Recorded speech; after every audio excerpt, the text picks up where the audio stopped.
श्रीमद् भगवद गीता के पास आपके हर प्रश्न का उत्तर है। चाहे आपकी कोई भी परेशानी हो, कोई भी इच्छा हो, श्रीमद् भगवद गीता आपके हर प्रश्न का उत्तर देती है, आपकी हर समस्या का हल देती है। चाहे वो परेशानी आपके मन की हो या धन की हो या आपके शरीर की हो या आपके रिश्तों की हो, आपको अपनी हर समस्या का उत्तर श्रीमद् भगवद गीता में जरूर मिलेगा।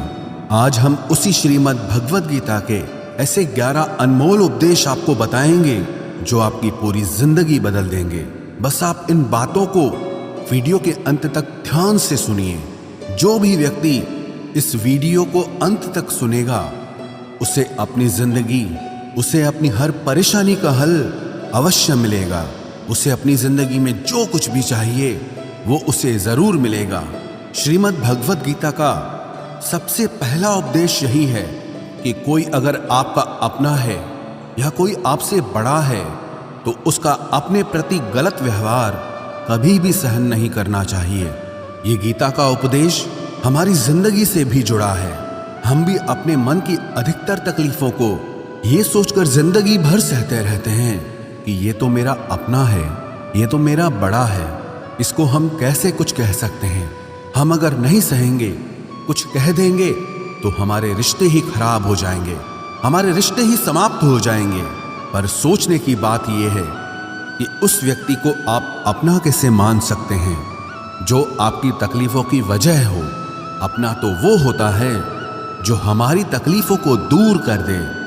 तो गीता का ये उपदेश है कि किसी को भी अपना फायदा मत उठाने दो, किसी को भी खुद पर जुल्म मत करने दो, क्योंकि आप जितना सहेंगे लोग आपको उतना सहने के लिए और मजबूर करेंगे। गीता का पहला अध्याय जिसका नाम अर्जुन विषाद योग और दूसरा अध्याय जिसका नाम सांख्य योग है, उसके आरंभ में अर्जुन ने श्री कृष्ण के आगे अपना दुख प्रकट किया है कि हे केशव, मैं कौरवों से कैसे युद्ध कर सकता हूं? ये सब तो मेरे अपने ही हैं। मैं कैसे भीष्म पितामह और द्रोणाचार्य से युद्ध करूंगा, क्योंकि वो दोनों मेरे पूजनीय हैं। इसलिए इन गुरुजनों को मारने से तो अच्छा है मैं भिक्षा के अन्न को खाकर अपने जीवन का गुजारा करूं। और जिन कौरवों से मैं युद्ध करने जा रहा हूं वो सब धृतराष्ट्र के पुत्र मेरे भाई ही हैं, मेरे अपने ही हैं। इन सबको मारने से अच्छा है कि मैं सन्यासी बन जाऊं। तो श्री कृष्ण ने अर्जुन से कहा कि यहां कौन अपना है और कौन पराया है। जो अधर्म करता है उसके साथ युद्ध करना तुझे मोक्ष और मुक्ति देगा। तू अपने इस मन के मोह को त्याग दे, नहीं तो सारा जग तेरी निंदा ही करेगा, तुझे डरपोक कहेगा। बात अपने पराये की नहीं है, बात धर्म और अधर्म की है, बात सही और गलत की है। अगर तू गलत को सहेगा, उसका अंत नहीं करेगा, तो गलत करने वाले को और बल मिलेगा, वो और भी गलत करेगा। इसीलिए मन के मोह को त्याग करके तू युद्ध कर। महाभारत की एक और कहानी भी है। जब अर्जुन के पुत्र अभिमन्यु की युद्ध में मृत्यु हो जाती है तब अर्जुन बहुत दुखी होता है, रोने लगता है। वो श्री कृष्ण से कहने लगा कि मेरा पुत्र अभिमन्यु मर गया है, मैं ये दुख बिल्कुल भी सहन नहीं कर सकता, मैं भी अपने आप को समाप्त कर लूंगा। फिर भगवान श्री कृष्ण उसे आत्माओं के लोक में लेके गए, जहां अभिमन्यु आनंद से बैठा हुआ था, क्योंकि उसने क्षत्रियोचित व्यवहार किया, इसलिए उसे उत्तम पद की प्राप्ति हुई। जब अर्जुन अभिमन्यु के पास रोते रोते पहुंचा, अपने पुत्र को देखकर अर्जुन बहुत प्रसन्न हुआ। उसे गले से लगाकर कहने लगा कि हे पुत्र, तेरे बिना तो मैं जी ही नहीं सकता, मैंने तो अपने जीवन की आशा का ही त्याग कर दिया है। तो अभिमन्यु कहने लगा कि आप कौन हैं? अर्जुन बोला, मैं तेरा पिता हूं, तू मेरा पुत्र है अभिमन्यु। तो अभिमन्यु कहने लगा कि कौन पिता कौन पुत्र, मेरे हजारों जन्म हुए हैं, किसी जन्म में आप मेरे पिता बनते हैं और किसी जन्म में मैं आपका पिता बनता हूं। आत्मा का न कोई माता होता है न कोई पिता होता है। जब अर्जुन ने देखा कि मेरा पुत्र मुझे पहचान भी नहीं रहा तो उसका सारा मोह खत्म हो गया। इसलिए गीता के इस उपदेश को ठीक से समझ लो कि यहां कोई अपना पराया नहीं है। जो बुरे वक्त में तकलीफ के वक्त में हमारा साथ दे, सिर्फ वही हमारा अपना है, बाकी सब पराए हैं। गीता का दूसरा उपदेश यह है कि जो चला गया है कभी उसका दुख मत करो, और जो आने वाला है उसकी बिल्कुल भी चिंता मत करो। जब महाभारत का युद्ध चल रहा था तब अर्जुन ने श्री कृष्ण से कहा कि अगर यह युद्ध हुआ तो करोड़ों लोग मारे जाएंगे।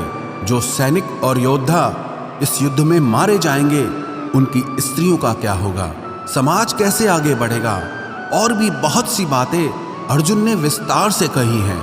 तो भगवान श्री कृष्ण ने कहा, अशोच्यानन्वशोचस्त्वम प्रज्ञावादांश्च भाषसे गतासून अगतासूंश्च नानुशोचन्ति पंडिताः।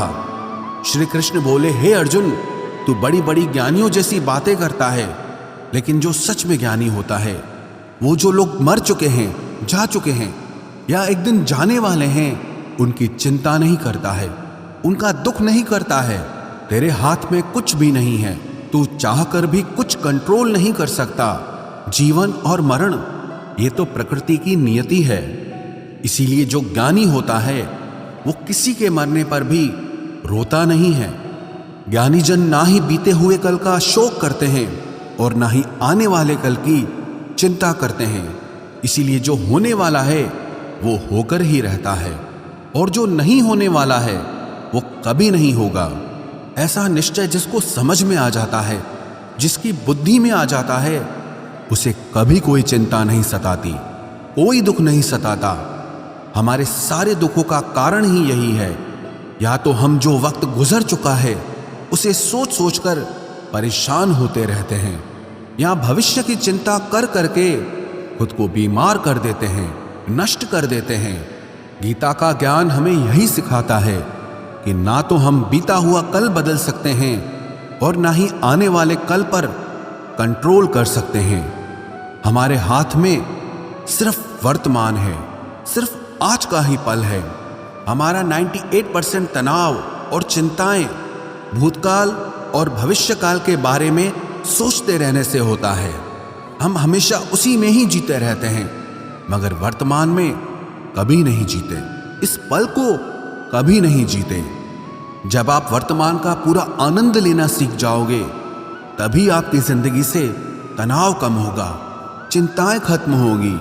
वर्तमान में जीना एक बहुत बड़ी उपलब्धि है। हमारे हाथ में भी सिर्फ आज का ही पल है। हमें जो भी करना है आज ही करना है। कभी भी ये सोचकर समय को नष्ट नहीं करना चाहिए कि अभी मेरे पास बहुत समय बचा है। एक गुरुजी ने अपने एक शिष्य को पारस का पत्थर दिया। उनका वो शिष्य बहुत आलसी था, हर काम को कल पे टाल देता था। तो गुरुजी ने उसे कहा कि मैं तुझे ये पारस पत्थर दे रहा हूं। इस पारस पत्थर से जब तू लोहे को स्पर्श कराएगा तो वो लोहा स्वर्ण बन जाएगा, सोना बन जाएगा। और ये पारस पत्थर मैं तुझे 1 महीने के लिए दे रहा हूं। जब 1 महीना समाप्त हो जाएगा तब मैं तुझसे ये पत्थर वापस ले लूंगा। तब तक तू इस पत्थर को अपने पास ही रख। गुरुजी का वो शिष्य बाजार में लोहा खरीदने के लिए गया। जब बाजार में वो लोहा खरीदने पहुंचा तो उसे लोहे का वो रेट बहुत महंगा लगा। उसने कहा थोड़े दिन रुक के ले लूंगा, जब लोहे का रेट कम हो जाएगा। पर उसकी बुद्धि में ये बिल्कुल नहीं आया कि इस लोहे को मैं सोना बनाकर बहुत अधिक धन बना सकता हूं। लेकिन उसके मन की सुस्ती, उसके मन का आलस्य, उसकी वजह से उसने उस काम को कल पे टाल दिया। ऐसे ही करते करते पूरा महीना समाप्त हो गया। फिर गुरुजी उस शिष्य के पास आ पहुंचे कि बताओ तुमने कितना सोना बनाया। शिष्य बोला कि मैंने तो अभी सोना बनाना शुरू भी नहीं किया। तो गुरुजी ने कहा मुझे मेरा वो पारस पत्थर वापस चाहिए। शिष्य बोला कि नहीं, मुझे थोड़ा वक्त दीजिए, मैं थोड़ा सोना बनाना चाहता हूँ। गुरुजी ने कहा कि ये पारस पत्थर पूरा 1 महीना तेरे पास था, पर तू कुछ नहीं कर पाया, लेकिन अब समय समाप्त हो चुका है। ऐसे ही ये हमारा जीवन है, हमारी जिंदगी है, और ये समय ही पारस पत्थर है। हम समय के एक एक पल से अपने जीवन को सोना बना सकते हैं, लेकिन हमें ये लगता है कि हमारे पास बहुत समय बचा है, एक दिन जिंदगी को जी लेंगे, एक दिन जिंदगी में खुश हो जाएंगे, लेकिन वो दिन कभी नहीं आता और हम जिंदगी भर भागते रहते हैं, चिंता करते रहते हैं, दुखी होते रहते हैं, लेकिन जिंदगी को जीना, खुश रहना हम भूल जाते हैं। इसलिए गीता का ज्ञान हमें यह सिखाता है कि आप आज में जीना सीखो, इस पल में जीना सीखो। गीता का तीसरा उपदेश यह है कि मौत से डरना बिल्कुल व्यर्थ है। श्री कृष्ण ने गीता में कहा है कि यह संसार मृत्यु लोक है। जिसका भी जन्म हुआ है वो एक दिन जरूर मर जाएगा। जिसका आरंभ हुआ है उसका अंत अवश्य होगा। हम इसे रोक नहीं सकते। जैसे हम रोज कपड़े बदलते हैं, वैसे ही हमारी आत्मा नया शरीर धारण करती है। मृत्यु सिर्फ इस जीवन का एक नया आरंभ है, इस जीवन का अंत नहीं है। आत्मा कभी नहीं मर सकती और ना ही उसे कोई मार सकता है, लेकिन मौत का डर मनुष्य को सबसे ज्यादा लगा रहता है। मौत का दुख भी इंसान को सबसे ज्यादा होता है। एक पेड़ में दो पक्षियों का जोड़ा रहता था। उन दोनों को एक दूसरे से बहुत प्रेम था। उन्होंने साथ जीने मरने की कस्में खाई थी।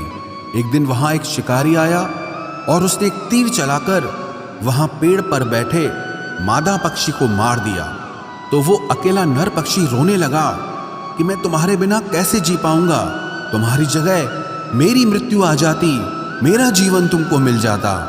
वो रो रो के बहुत विलाप करने लगा। इतने में ही उस शिकारी ने दूसरा तीर चलाया और उस नर पक्षी को भी मार दिया। वास्तविकता में ये कहानी हमारी ही है। हम भी रोते रहते हैं जब कोई मरता है तो, लेकिन हमें ये नहीं पता कि एक न एक दिन हमारा भी जीवन समाप्त हो जाएगा। हम भी उसी मृत्यु के पेड़ पे ही बैठे हैं, लेकिन शरीर का मिटना हमारा अंत नहीं है। श्री कृष्ण ने अर्जुन से कहा कि हे अर्जुन, तेरे और मेरे अनंत जन्म हुए हैं। तुझे कुछ भी याद नहीं है, लेकिन मुझे सब याद है। जो व्यक्ति इस सत्य को समझ ले कि मैं यहां इस संसार में कुछ समय के लिए आया हूं, उसकी जिंदगी के सारे झगड़े, सारे दुख, सारी चिंताएं ही समाप्त हो जाएंगी। जब इस संसार से जाना ही है तो दुख किस बात का। पहले के जमाने में साधु महात्मा लोग पैदल यात्रा करते थे। यात्रा करते करते वो एक नगर में पहुंचे। वो महात्मा बहुत थक चुके थे। उस नगर में उन्होंने एक महल देखा और उन्होंने उस महल में जाकर विश्राम करने का सोचा और वो महल में जाकर सो गए। जब उस महल में वहां का राजा पहुंचा तो अपने पलंग पर उस महात्मा को सोता देखकर बहुत हैरान हो गया। राजा उस महात्मा से पूछने लगा कि तुम मेरे महल में कैसे घुस आए और मेरे बिस्तर पर सो रहे हो। महात्मा कहने लगा, ये तुम्हारा महल है? मुझे तो लगा ये धर्मशाला है। तो राजा ने कहा, आपको मेरा महल धर्मशाला कैसे लगा? तो महात्मा ने राजा से प्रश्न किया कि तुमसे पहले इस महल में कौन रहता था? तो वो राजा बोला कि मुझसे पहले मेरे पिता यहाँ पर रहते थे और उससे पहले मेरे दादाजी यहाँ पर रहते थे। तो महात्मा ने फिर प्रश्न किया कि क्या तुम इस महल में हमेशा रहोगे या तुम्हारे बाद कोई और रहेगा? तो राजा कहने लगा कि मेरे बाद मेरा पुत्र इस महल में रहेगा।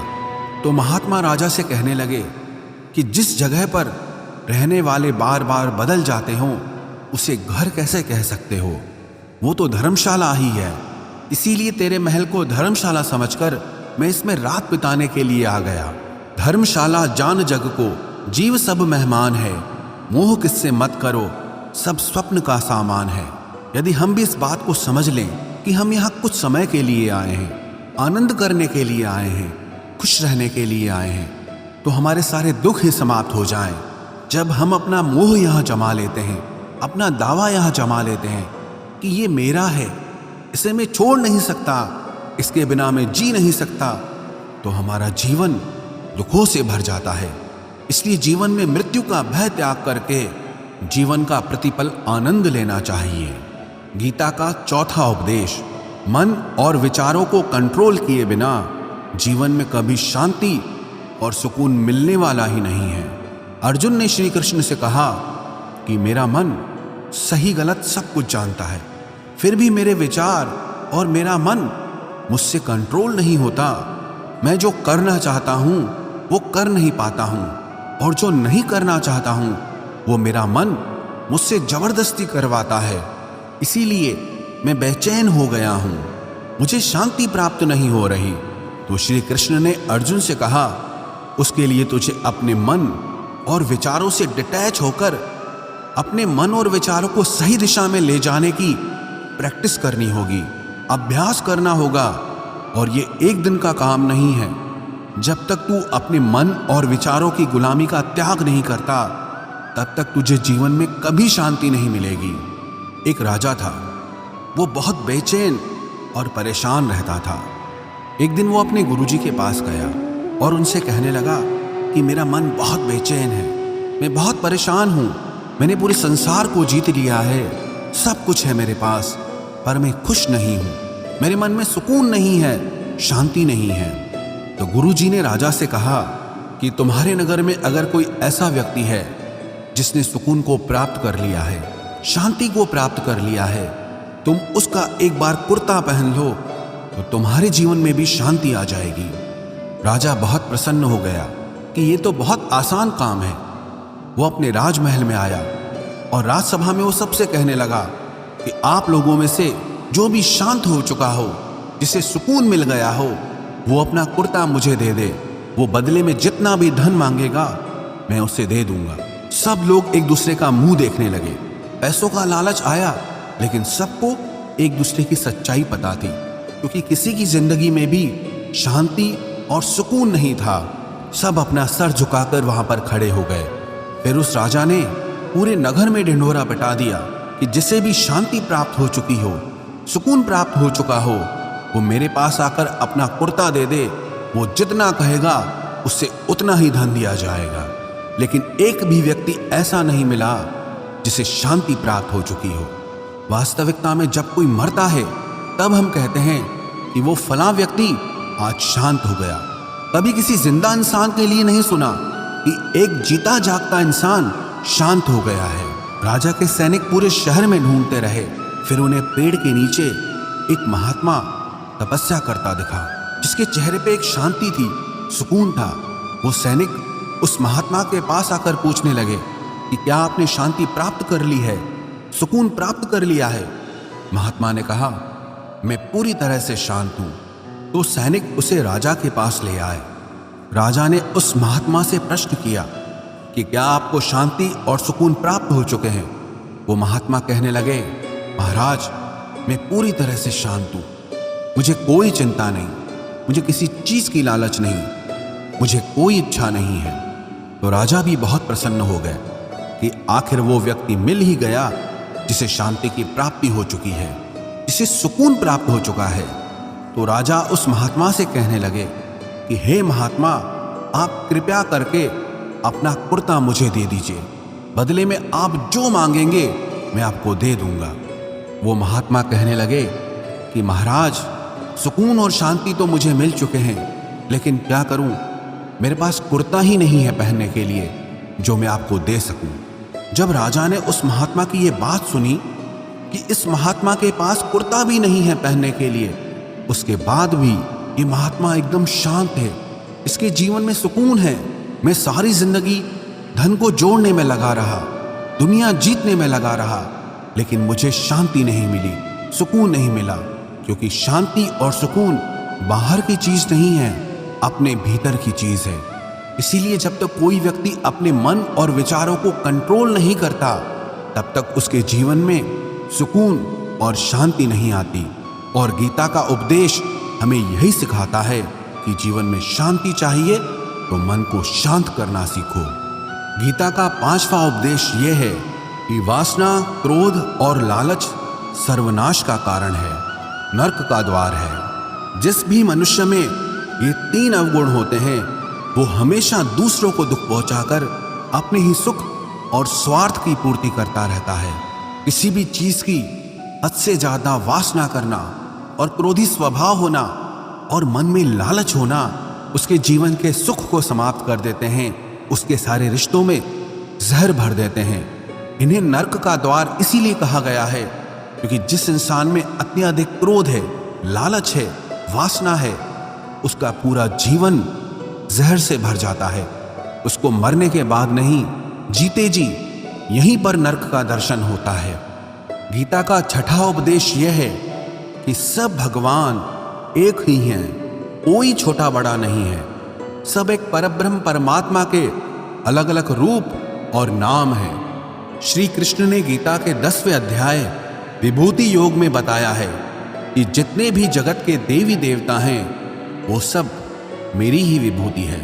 मैं ही शिव हूं, मैं ही इंद्र हूं, मैं ही यक्षराज कुबेर भी हूं, मैं ही अग्निदेव हूं, देवताओं के गुरु बृहस्पति भी मैं हूं, समुद्र भी मैं ही हूं, अक्षरों में ओम भी मैं ही हूं, काल का महाकाल भी मैं ही हूं, सारे जगत का नाश, उत्पत्ति और पालन करने वाला भी मैं ही हूं। श्री कृष्ण ने अर्जुन से कहा कि मेरी विभूतियों का कोई अंत नहीं है, इसलिए सब भगवान, सब नाम, सब देवता मेरे ही रूप हैं। इसीलिए तो किसी भी देव या ईश्वर में कभी भेद बुद्धि मत करना, कभी किसी को छोटा बड़ा मत समझना। और गीता का उपदेश हमें यह सिखाता है कभी भी किसी दूसरे के इष्ट को छोटा नहीं समझना चाहिए, या इस बात पर झगड़े फसाद नहीं करने चाहिए कि कौन बड़ा है और कौन छोटा है। गीता का 7वां उपदेश यह है, सुख की इच्छा ही आखिर में हमारे दुखों का कारण बनती है। श्री कृष्ण ने अर्जुन से कहा कि मनुष्य जितना सुखों की लालसा और इच्छा करता है उतना ही उसकी इंद्रियां सुख भोग में आसक्त हो जाती है, उतना ही इंसान का मन संसार के सुख और आकर्षण का गुलाम बन जाता है। और जितना सुख के पीछे भागेगा उतना ही उसे दुख के अनुभव से भी गुजरना पड़ेगा, क्योंकि ये संसार का नियम ही है। जो चीजें शुरू में मन को बहुत आकर्षित करती हैं बाद में बहुत दुख देती हैं, और जो चीजें शुरू में मुश्किल लगती हैं, कठिन लगती हैं, बाद में हमें बहुत काम आती हैं। गीता का 8वां उपदेश यह है, जो भी मनुष्य दुनिया के सारे सहारे छोड़कर सिर्फ भगवान को ही अपना सहारा मान लेता है, उसकी हर जरूरत वो ईश्वर पूरी करता है, उसकी हर प्रकार से रक्षा वो परमात्मा ही करता है। अनन्याश्चिन्तयो माम ये जनाः पर्युपासते तेषां नित्याभियुक्तानां योगक्षेमं वहाम्यहम्। जो भी व्यक्ति मुझे ही अपना सहारा मानता है उसका योगक्षेम मैं वहन करता हूँ। योगक्षेमं वहाम्यहम् अर्थात जो चीज नहीं मिली है उसकी प्राप्ति कराना उसका नाम योग है, और जो चीज जीवन में मिली हुई है उसकी रक्षा करना उसका नाम क्षेम है।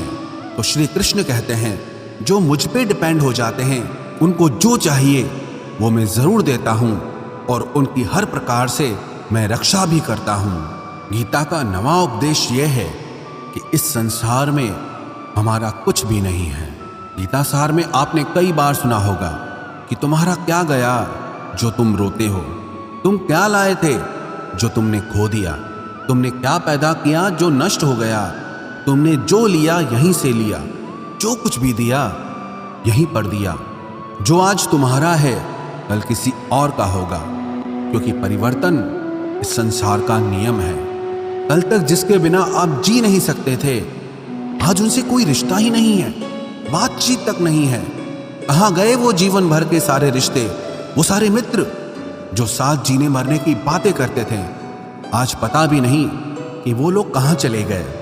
ये संसार परिवर्तनशील है, सब लोग यहाँ बदल जाते हैं, हर रिश्ता बदल जाता है, और तो और ये हमारा शरीर भी हर दिन बदल रहा है। बचपन से जवानी, जवानी से बुढ़ापा, और एक दिन ये शरीर हमारा साथ छोड़ देता है। तो किसके लिए रोना और किसकी चिंता करना।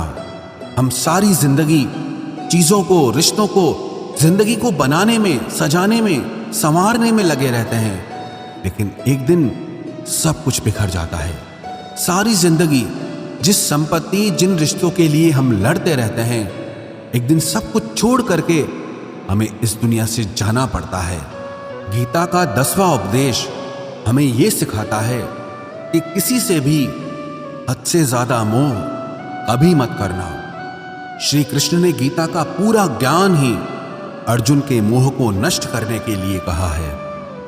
ये मोह ही है जो इंसान को सबसे ज्यादा रुलाता है। मोह इतना बलवान है कि शेर जैसे इंसान को भी गीदड़ बना देता है। जो अर्जुन युद्ध में देवताओं से भी जीत गया, पर अपने रिश्तेदारों को युद्ध में देखकर उसका हाथ कांपने लगा। वो बोला, हे केशव, मेरे हाथ में धनुष पकड़ने की ताकत भी नहीं बची है, मेरे हाथ कांप रहे हैं, मैं युद्ध नहीं कर पाऊंगा। ये मोह इतना पेनफुल होता है जिसकी पीड़ा ना सह पाने के कारण कई लोग अपनी जिंदगी खत्म कर देते हैं, आत्महत्या तक कर लेते हैं कि उस व्यक्ति के बिना हम जी नहीं पाएंगे। जीवन में किसी से भी हद से ज्यादा मोह करोगे तो जीवन भर पीड़ा का ही सामना करना पड़ेगा। जो व्यक्ति अपने मोह से बाहर नहीं आता, उसका सब कुछ उससे छिन जाता है, उसकी सारी खुशी खत्म हो जाती है। इसीलिए गीता का ज्ञान बार बार यही सिखाता है कि अपने मन के मोह को त्याग करके आप बलवान बनो, बुद्धिमान